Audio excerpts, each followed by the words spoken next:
बांधवी की उड़ास, तुम्हारा स्वागत है फिर से किचन टॉक्स के एक और एपिसोड में।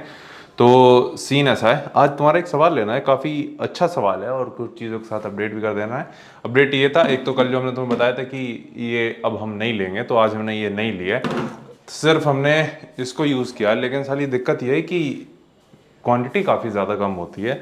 हमारे ख्याल से इसमें कितनी है, 190 ग्राम है और 3 सर्विंग होती हैं, यानी करीब 50 ग्राम, मान के चलो 15 से 20 भी चला ही जाता है कभी कभी, सही बताएं तो।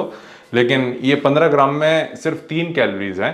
तो अगर हम मान के चलो 20 भी पकड़ लें तो 3 3 दूनी 6 3 9, मतलब देखें पूरे दिन में इससे हमें सिर्फ 10 कैलोरीज मिल रही हैं। लेकिन देखा जाए 190 ग्राम है और 60 ग्राम का मतलब है सिर्फ 3 दिन चलेगी ये, और 100 रुपये के आसपास आई थी ये खर्चा, बहन का टका। तो सीन ऐसा है कि तुम्हारा एक सवाल लेना है। सवाल काफ़ी अच्छा था। अच्छा इसलिए था क्योंकि हम भी पहले उन्हीं में से एक थे जो इस चीज़ को मानते थे। तो सवाल एग्जैक्ट तुम बता देते हैं, और ये आज की वीडियो पे आया है जो हमने आज अपलोड करी है। तो सवाल था, एग्जैक्ट में सवाल बताएंगे भाई। अगर अंकित भैया अगर कंप्लीट प्रोटीन के लिए वेजिटेरियन में 1 किलो कर्ड और 1 लीटर दूध पी लें तो उससे हार्ट हेल्थ या फिर वो सही है भी कि नहीं किसी तरीके से। तो हमारे दिमाग में पहले ये रहता था कि क्यों ना ऐसा करें कि सिर्फ अंडे जैसे खा रहे हैं तो पूरा का पूरा साला डे 300 400 ग्राम प्रोटीन अगर हमें करना है तो पूरा पूरा अंडे से कर देंगे। और ऐसे इसलिए सोचते थे उस टाइम पे क्योंकि खा सकते थे, सस्ते पड़ते थे, और हमें एग वाइट्स वगैरह बोर नहीं करती थी। कभी कभी तो ऐसा लगता था कि करीब 15 20 अंडे की एग वाइट लेके आओ, घोलो और फ्राई करो और खा जाओ, मतलब पी नहीं जाओ, खा जाओ। अंडे हमेशा पका के खाने चाहिए। तो लेकिन उसका क्यों नहीं करना चाहिए, उसका एक बड़ा रीज़न कह लो। पहली चीज़ ये है कि जब तुम इतनी एक फूड सोर्स को क्वांटिटी में लोगे तो ऐसा तो है नहीं कि वो तुम्हें कैलोरीज नहीं देगा। एग वाइट का तो फिर भी हमने एक अच्छा एग्जाम्पल ले लिया कि उसमें कैलोरीज कम रहती हैं, जो कि तुम्हें 3 ग्राम प्रोटीन में 17 कैलोरीज देती हैं। लेकिन दिक्कत कहाँ पे आ जाती है कि कोई भी तुम्हारा फूड सोर्स होता है वो कंप्लीट नहीं होता। कंप्लीट इन टर्म्स कि उसमें सब कुछ ही नहीं रहेगा, जो तुम्हारे माइक्रो न्यूट्रिएंट्स होते हैं, जो तुम्हारे मैक्रोज होते हैं, या फाइबर इनटेक भी तुम कंसिडर कर लो। ऐसा कोई फूड सोर्स नहीं होगा जिसमें ये तीनों एकदम XYZ ऐसे अमाउंट में है जो तुम्हारी रिक्वायरमेंट पूरी कर देगा। सपोज अगर मान के चलो तुम कर्ड ले रहे हो, दही ले रहे हो, वो हो सकता है तुम्हें एक डिसेंट प्रोटीन ऐड करे, लेकिन साथ में वो कैलोरीज भी ऐड करेगा। 1 किलो दही अगर तुम ले रहे हो तो वो करीब तुम्हारी 1000 कैलोरीज के आसपास तुम्हारी डाइट में ऐड कर रहा है। लेकिन क्या वो तुम्हें ऐसे न्यूट्रिएंट्स प्रोवाइड कर रहा है जो तुम्हारे पूरे दिन में तुम्हारी रिक्वायरमेंट है? नहीं, ऐसा नहीं होगा। ठीक है। या फिर मान के चलो अगर तुम दूध पी रहे हो, ठीक है, अच्छी चीज़ है, लेकिन क्या वो तुम्हारे सारे न्यूट्रिएंट्स पूरा कर देगा? नहीं। लेकिन क्या वो तुम्हारे एक कैलोरीज का अच्छा नंबर खा जाएगा? हाँ। तो ये समझ रहे हो ना कहना क्या चाह रहे हैं, कि तभी इसलिए तुम्हें अलग अलग फूड सोर्सेज को ऐड करना पड़ता है। इसीलिए तुमने देखा होगी बॉडी बिल्डर्स जो होते हैं वो कंपटीशन के टाइम पे जो उनका नॉनवेज कह लो या प्रोटीन वाला पार्ट है वो अलग अलग फूड सोर्सेज से रखते हैं। सस्ता तो चिकन भी पड़ जाता है भाई, लेकिन मसाला वो पता नहीं क्या क्या ऐड करते हैं कि टिलापिया मछली ऐड करना होता है या सैल्मन ऐड करना होता है, टर्की पकड़ फलाना ढमकाना क्या क्या ऐड करते हैं। और जो वेज में होते हैं वो भी अलग अलग फूड सोर्सेज ऐड करते हैं, चाहे वो तुम्हारे बीन्स होते हैं, पनीर होता है, या फिर मान कर चलो चिया सीड वगैरह, सीड्स वगैरह बेसिकली।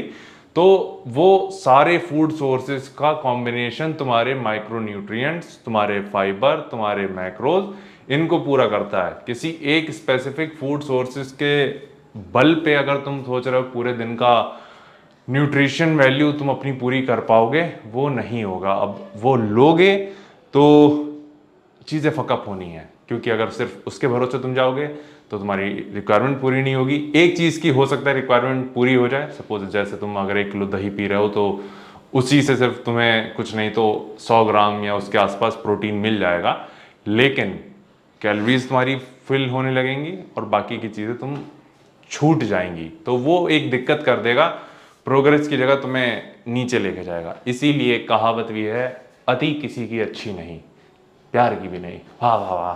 तो मुद्दे की बात पे आते हैं कि नहीं कर सकते इन शॉर्ट। बाकी तुम्हें 2 3 चीज़ों के साथ और अपडेट कर देते हैं। आज हमारा मिनिमम वेट था, आज हमारा वेट कितना था वो तुम्हें बता दें। मिनिमम वेट आज हमारा सबसे कम था पूरे अभी तक की जर्नी में, जो कि है आज 87.85। मतलब भाई बहुत अच्छे रेट से कम हो रहा है। और अभी भी हम देख पा रहे हैं कि वर्कआउट क्वालिटी अच्छी है, एनर्जी लेवल भी काफ़ी ज़्यादा सही है। मतलब कि हम दो चीज़ें ट्रैक कर रहे हैं कि एक तुम्हारे एनर्जी लेवल सही होना चाहिए, ऐसा नहीं होता कि हमेशा सही रहता है, लेकिन हमारा वर्कआउट अच्छा हो रहा है, इन शॉर्ट हम लिफ्ट अच्छे से कर पा रहे हैं।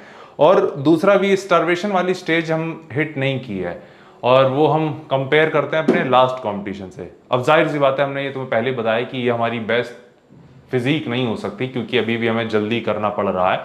लेकिन हम इसको जल्दी इसलिए भी कर रहे हैं ताकि आखिरी में हमारे पास टाइम रहे, ताकि हमें आखिरी में कुछ एक्सट्रीम स्टेप्स ना लें। क्योंकि अगर अभी चीज़ें थोड़ी सी भी फकअप होती हैं तो आखिरी में हमारे पास टाइम रहेगा उससे कंट्रोल करने में। लेकिन अगर हम आखिरी के लिए छोड़ देंगे, तब चीज़ें अगर फकअप होंगी तब कंट्रोल करने का टाइम नहीं होगा। तो एक सर्टेन नंबर तक हमारा वेट पहुंचता है एक अच्छे मसल के साथ, तो उसमें हमारे पास एक प्रो रहेगा कि हम तब भी कुछ ट्वीक्स करके, हमारे जो कोच बता रहे थे रीफीड वगैरह करेंगे, तो वो काफ़ी चीज़ें कंट्रोल कर सकता है। ठीक है, तो ये था। अभी हमें क्लाइंट के मैसेज आ रहा है। बाकी अभी हमें आखिरी मील लेनी है, आखिरी मील हमारी वही रहने वाली है। और हाँ, एक चीज़ और है, ये वाला पार्ट हम रिकॉर्ड कर लेते हैं इंस्टाग्राम स्टोरी के लिए। तो सीन ऐसा है, आज परफॉर्मेंस वे जो आया है, हाँ आज ही आया है, तो उसका सीन ये है कि वो जो लाइव होगी, क्या कहते हैं, सेल कह लो, या फिर उस पर स्पेशल ऑफर ये है कि अगर 12 बजे के बाद तुम ऑर्डर करते हो तो तुम्हारा उस पर नाम लिखा आएगा। ठीक है, तो हमें भी एक ऑर्डर करना है, क्योंकि हमें यार उस पर जो नाम लिखा है अंकित आया, एक हमें भ्राता का भी चाहिए, तो शायद हम भी एक ऑर्डर कर दें तो हो सकता है। ठीक है, लेकिन उसकी मेन ये है कि 12 बजे के बाद करना, और हम रिकमेंड ये करेंगे कि जल्दी कर लेना, क्योंकि ज़रूरी नहीं है कि कंपनी के पास हज़ारों या लाखों डिब्बे हों।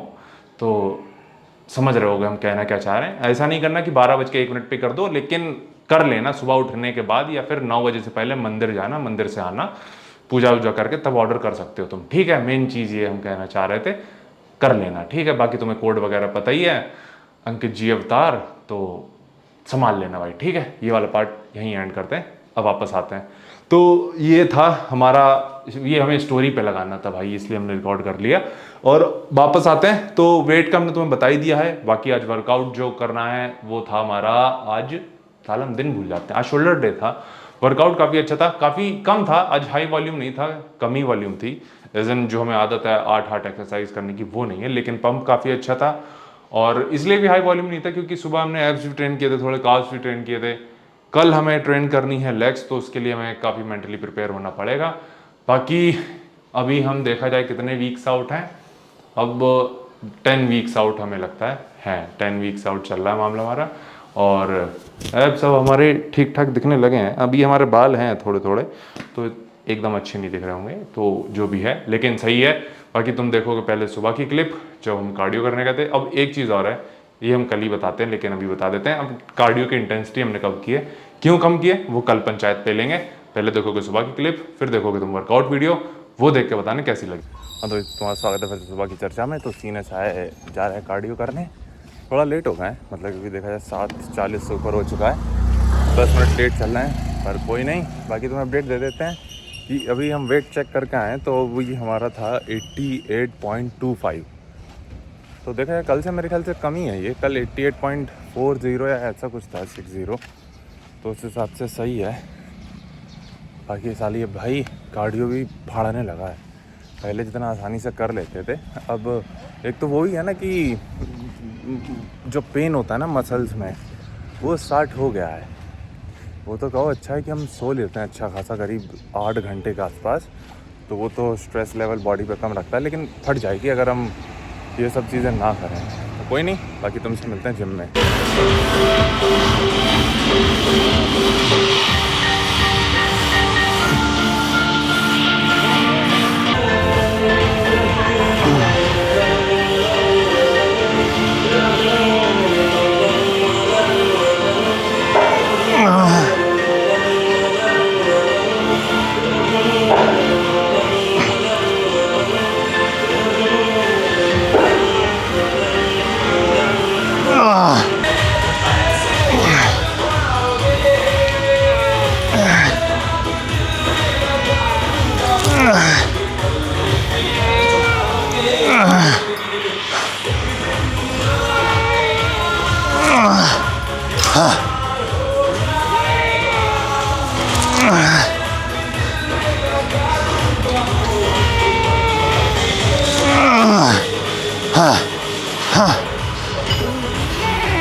सीन ऐसा, ये आखिरी मूवमेंट है जो कि है स्मिथ मशीन श्रग्स।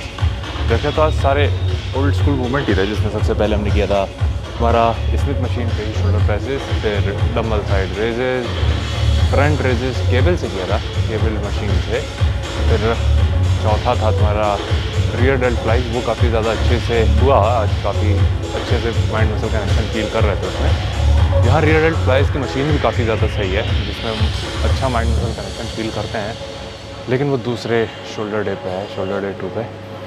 और ये आखिरी मूवमेंट है जो कि स्मिथ मशीन प्रेसेस। हालांकि आज काव्स भी हैं प्लान में, लेकिन वो हम सुबह कर चुके हैं, और ऑब्लिक्स भी ट्रेन किया था हमने, तो इसीलिए ये सेकंड सेशन काफ़ी छोटा है और फील हो रहा है, वरना 8 मूवमेंट भाई फट के 4 हो जाती है।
ओके भाई, तो सीन ऐसा वर्कआउट यहीं तक था हमारा। अगेन टोटल सिर्फ 5 ही मूवमेंट थे, जिसमें से सबसे पहले था तुम्हारा शोल्डर स्मिथ मशीन प्रेसेस, वो काफ़ी अच्छे से हुआ। हालांकि स्मिथ मशीन पे थोड़ी हमारी एक्सपेक्टेशन नहीं थी, क्योंकि वहाँ पे तो हम बहुत हल्का लगाते हैं, वहाँ मैक्स हमारे 20 किलो में फट जाती है, 20-20 की तरफ। लेकिन आज यहाँ पे हम कितना 30, 5, 35, हाँ 3 10 की प्लेट थी और एक 5 की प्लेट थी, 35 पे थी, और उस पर 5 रेप्स गए थे मैक्स आखिरी वाले सेट में। तो इसका एक रीज़न ये भी था कि हमारा माइंड उस चीज़ को रेडी नहीं कर पा रहा था या अडाप्ट नहीं कर पा रहा था कि हम इतना लिफ्ट कर सकते हैं। वो मशीन का डिफरेंस होता है, क्योंकि यहाँ की स्मिथ मशीन थोड़ी सी फ्री वेट का आएंगे, वहाँ पे क्या है एज इट इज़ पूरा वेट नीचे आता है, इसमें थोड़ा सा तुम्हें फ्री मूवमेंट मिलता है, मतलब कि लाइट फील हो रही थी। बाकी दूसरा काफ़ी सही मूवमेंट था जो कि था साइड रेजेस, फिर था तुम्हारा केबल मशीन फ्रंट रेजेस, वो भी काफ़ी सही था, रियर डेल्ट भी काफ़ी सही था, और आखिरी में श्रग्स भी काफ़ी सही था। वेट अभी हमारा 87.85 है, तो ये मिनिमम है। हम एक्सपेक्ट ये कर रहे हैं कि 84 पे हमारे स्टरेशन विजिबल होना चालू होंगे। स्टरेशन मतलब कि वो आलमंड चेस्ट होता है वो चीज़, ट्राइसेप्स आलमंड ट्राइसेप, मतलब कि जो नहीं होता है लाइनें खींची रहती हैं स्टायरेशन, वो वाला, तो वो 84 केजी के अराउंड होना चाहिए। अभी एक अच्छी चीज़ ये हो रही है कि हमारी हैमस्ट्रिंग थोड़ी विजिबल होने लगी हैं, तो वहाँ का फैट कम करना बहुत मुश्किल होता है, और वहाँ से कम हो रहा है, और लेग्स का साइज़ हम रिटेन कर पा रहे हैं, तो वो काफ़ी सही चीज़ है। हालांकि हमें पता है कंपटीशन के टाइम तक हम स्किनी होंगे, बस हम उम्मीद ये कर रहे हैं कि फुलनेस थोड़ी सी हम बनाए रख पाएँ, जो इस बार जल्दबाजी में हम फैट लॉस कर रहे हैं उसको मिनिमाइज़ कर सकें, मसल लॉस को उसमें, तो वो चीज़ भी है। बाकी यहीं तक रखते हैं वीडियो, और तुम्हें कुछ पूछना चाहो तो नीचे कमेंट कर देना, तो उसको किचन टॉक से वर्कआउट में कवर करेंगे। बाकी तुम अपना ख्याल रखना।